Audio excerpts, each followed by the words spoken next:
You're listening to the Art Cityscape.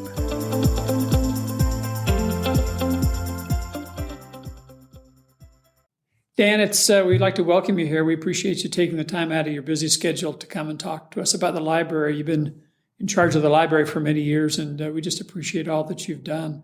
For those that don't know, I'd love to have you talk a little bit about the awards that you get.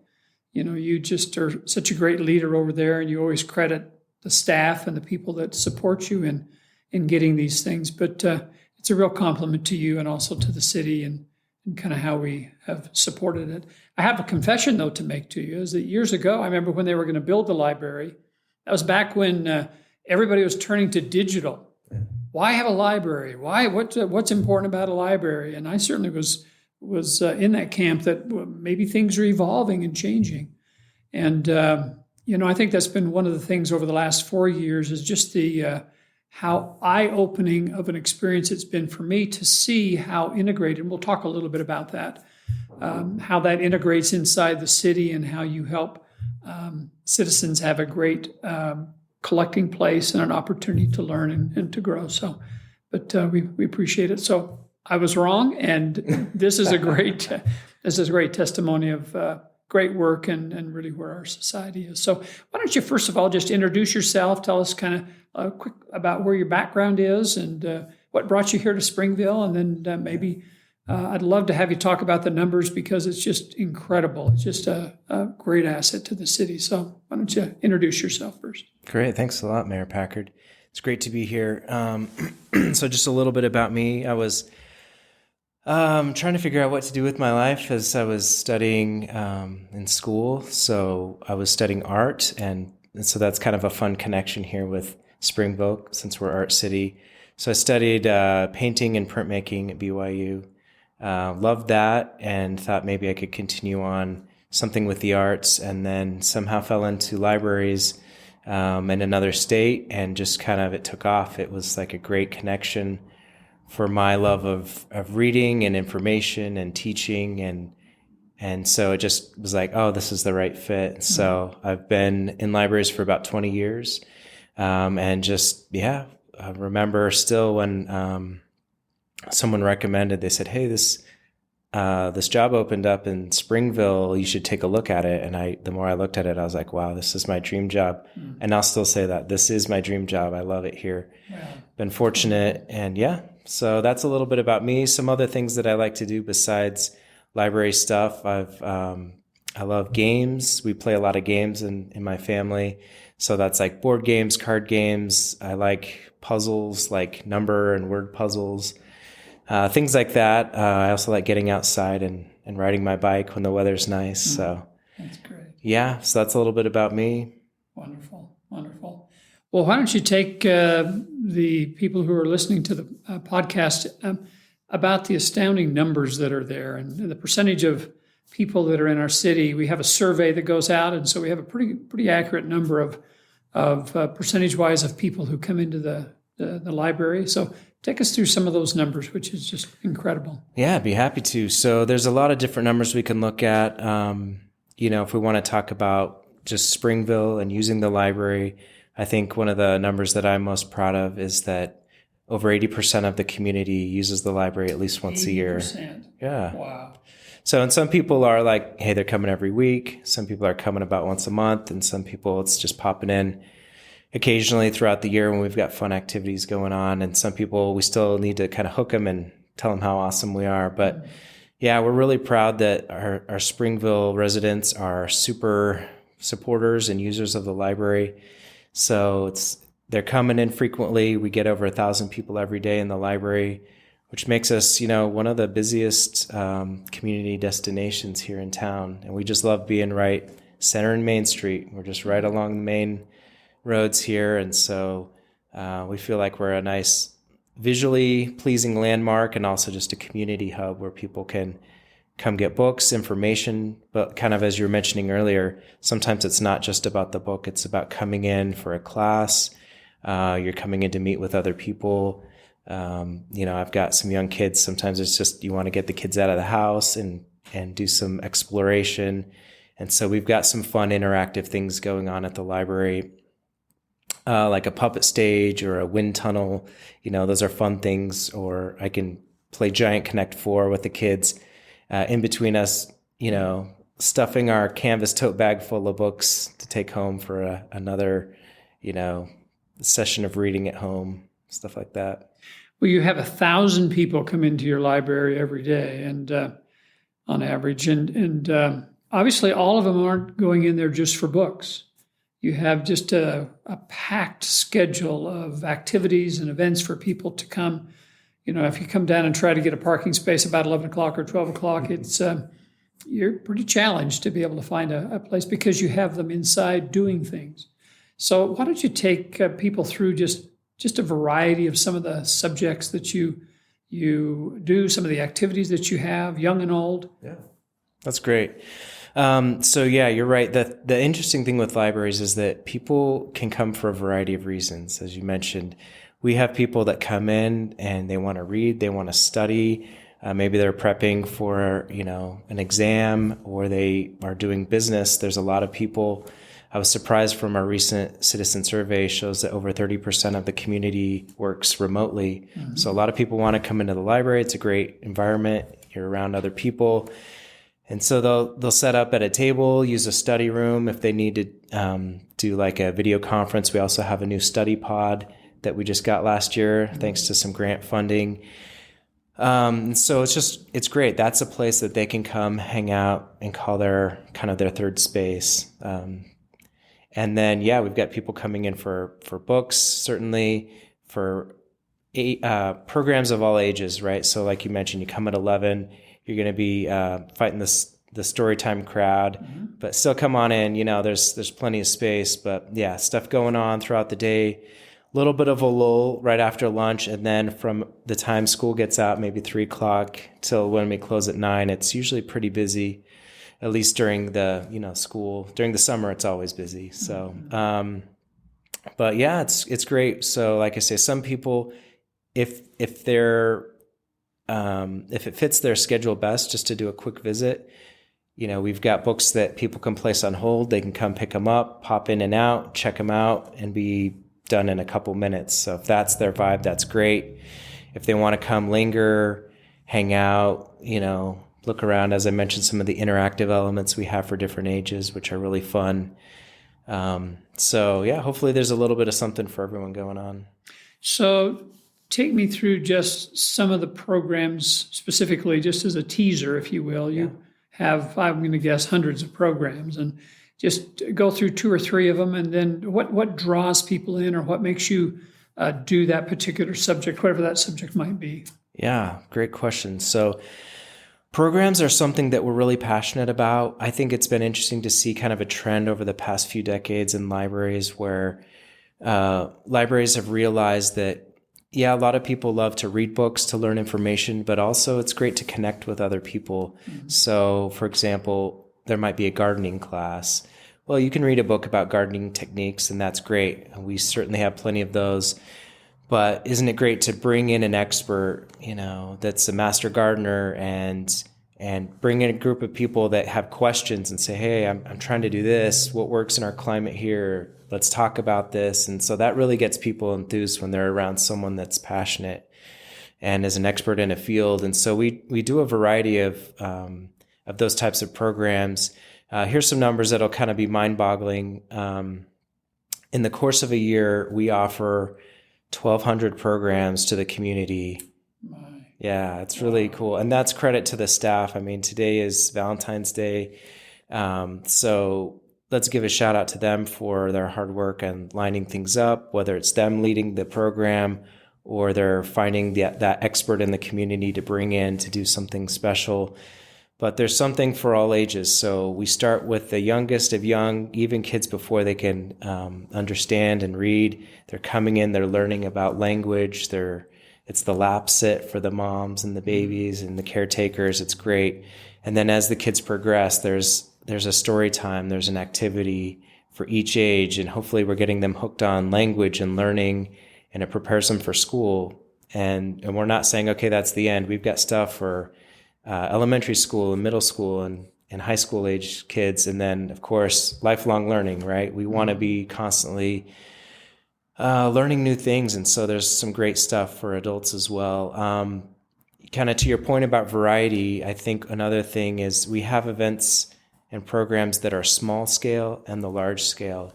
So one of my favorite events, and I'm sure those that follow the library will be familiar with our Star Wars Reads Day or our PopCon, right? It's our version of the Comic-Con, and it's really great. We get about 1,000 people at once in a couple-hour span. The library's packed. We're using every nook and cranny in that beautiful building, and it's just really fun. Well, that's one of our big events, but we also have kind of these more face-to-face. So we'll have language learning, or we're teaching kids how to do coding on the computer.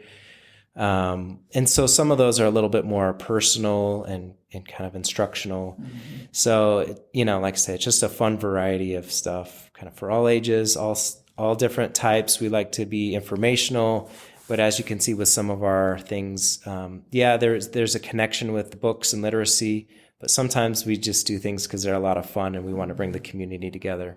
I mean, that's just phenomenal, Dan. So take us how someone can access something on a calendar or a website, or where do they go to find out what is available and how do they sign up and that sort of thing? Yeah. So the city website that we use for the library, springville.org/library, is a great place. We've got a calendar there that lists our many events. I would say that's a great place to start. Also, here's a big plug for our social media. If you use Instagram or Facebook, we have really active accounts. So we're always sharing, interesting information and funny commentary and tidbits about life at the library. And we're often kind of plugging those events, especially Facebook, I think, has a calendar functionality that people use to kind of schedule and remind themselves. And then even if you just come in the library, we have an area near the entrance that has a bunch of posters up on the wall that is kind of a highlight of things that are coming up that we think are really fun and interesting. So you can just pop in. You could ask a library staff member, check the website. Do these cost a citizen to attend these events? All of our programs, at least we strive to have all of them be free and open to the public. Okay. Yeah. I mean, I'm trying to think of any, because I don't want to say all, but I'm thinking of maybe one or two exceptions in the whole time I've been here that if there's been like a cost to, have supplies associated with something. But your initial thrust is really to make it free for the public to be able to enjoy. Yes. That's great. Well, let's shift a little bit over to kind of what you have in the library. You obviously have all these programs for people can come in and enjoy. And of course, libraries are known for the books. But what other media outlets do you have? Ebooks, visual? Talk a little bit about what's available aside from just the hardback book. Yeah, well, we love books of all shapes and sizes, so I'm glad we're talking books. We have a collection of about 80,000 books, and when I say books, I'm referring to any physical item that we have on the shelf. So we have, the regular books. We have audiobooks on CD. We have playaways, which are a preloaded MP3 player that has the book ready to go. We have magazines. We've got movies. We've got video games. We've got graphic novels, manga, stuff like that really are appealing for the young kids. We have these really cool books for kids called Vox audiobooks that has, it's a children's book where they can read it, but there's also a little audiobook built into the side where they can press and they can listen to it being read to them, which helps them understand the words as they're stretching their vocabulary. They can hear, oh, that's what it sounds like. They can follow along with the reader. So that one's kind of a recent collection that we've built up, which has been great. And then, yes, you mentioned ebooks. I'm still somewhat surprised when people don't know or maybe are surprised by, libraries have ebooks. And we're like, yeah, we've really seen a spike in ebooks over the last few years. It still only accounts for maybe a quarter of our total circulation.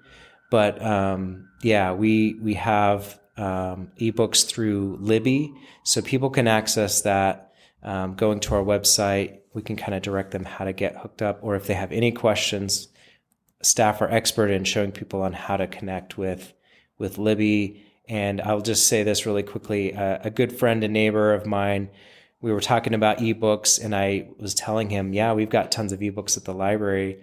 And he said, okay, show me how to do this. So I kind of walked him through it, and then he just took off and went with it. And he came back a couple months later and he's like, Dan, you've saved me so much money. I used to be buying all these ebooks, and now I'm just using the library's Libby account to access these ebooks. And that just made me so happy because he's a voracious reader, and, it can get expensive to keep up with, For sure. your latest authors and stuff. That's great. Well, just as the last question, kind of take us where you see the library going over the next year, 3 years, 5 years, 10 years, kind of where you see maybe it's an amplification of what you're doing, or maybe it's just keep doing what you're doing because you're so well known. And you didn't talk about all the awards that you've received. And before we end, I want to make sure that people know how well recognized you are. But take us kind of where you are initially, where you expect to be in the future. Yeah, I think we're really proud of what we've accomplished, and we're happy with kind of the trajectory that we're on. So we have been fortunate to receive some awards, and so I think it would be maybe it wouldn't be very wise of us if we were to completely kind of change our course, since we have been, we're well used, we're well known, and well loved, I think, generally. So we want to kind of maintain that course. We want to serve our community. We want to get to know what their needs are, keep up with, technology trends. So things should be fairly minor moving forward as far as, I don't see any big shifts, but at least in the next couple years. But we just want to keep doing more of what we're doing. I'll mention a few things that we really enjoy when we have time and the ability to get outside the library. I mean, we love serving our community in the library, but we also like to participate in various community events, kind of remind people, hey, we're here. Don't forget about the library. And oftentimes we're connecting with people that may have moved in and, haven't explored the library already. So it's a good chance for us to get out, meet new people, and we love chatting with people and just kind of hear what's going on. It's important for us to kind of stay in tune with the community and their needs and their interests. That's great. Well, Dan, we just love you. We truly do. And why don't you just, as a closing comment, name some of the awards and recognitions that you've had and what's been mentioned to the council? No, that's great. So there's a few things that we've been recognized for every spring. So coming up in a few months, we're going to be reminding people to vote for us. The Daily Herald does kind of a popularity contest, Best of Utah Valley, Utah County. And so it's really great when a city the size of Springville can compete with, cities that are maybe much larger, and people are saying great things like, hey, best city to live in, or the best library. I mean, that means a lot to us that they're taking the time to vote for us.